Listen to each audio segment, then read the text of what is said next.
నంద్యాల జిల్లాలో సంచలనం రేపిన ఆళ్లగడ్డ కుటుంబ హత్య కేసులో కీలక తీర్పు వెలువడింది. 2012లో ఆళ్లగడ్డ మండలం చింతకుంట గ్రామంలో ఇంచేటి కృష్ణారెడ్డి ఆయన కుటుంబ సభ్యులు అనుచరులను దారుణంగా హత్య చేసిన ఘటన అప్పట్లో తీవ్ర కలకలం రేపింది. ఈ కేసులో మొత్తం 19 మంది నిందితులు ఉండగా విచారణ సమయంలో 7 మంది మృతి చెందారు. మిగిలిన 12 మంది నిందితులను దోషులుగా తేల్చిన నంద్యాల కోర్టు వారికి యావజ్జీవ కారాగార శిక్ష విధించింది. ఫ్యాక్షన్ వివాదాల నేపథ్యంలో జరిగిన ఈ ఘటనలో ఇంచేటి కృష్ణారెడ్డి సహా 4 ప్రాణాలు కోల్పోయారు. దీర్ఘకాలంగా కొనసాగిన ఈ కేసులో కోర్టు ఇచ్చిన తీర్పుతో బాధిత కుటుంబాలకు న్యాయం జరిగినట్లుగా భావిస్తున్నారు. ఫ్యాక్షన్ హింసకు చెక్ పెట్టే తీర్పుగా స్థానికులు అభిప్రాయపడుతున్నారు.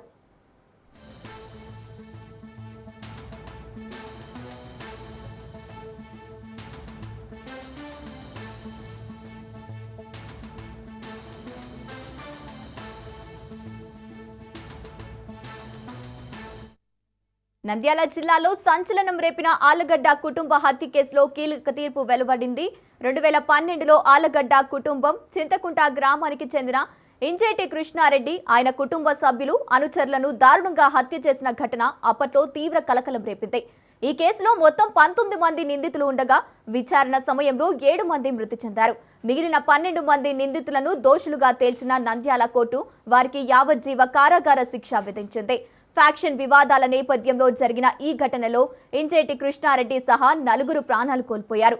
దీర్ఘకాలంగా కొనసాగిన ఈ కేసులో కోర్టు ఇచ్చిన తీర్పుతో బాధిత కుటుంబాలకు న్యాయం జరిగినట్లుగా భావిస్తున్నారు. ఫ్యాక్షన్ హింసకు చెక్ పెట్టే తీర్పును స్థానికులు అభిప్రాయపడుతున్నారు.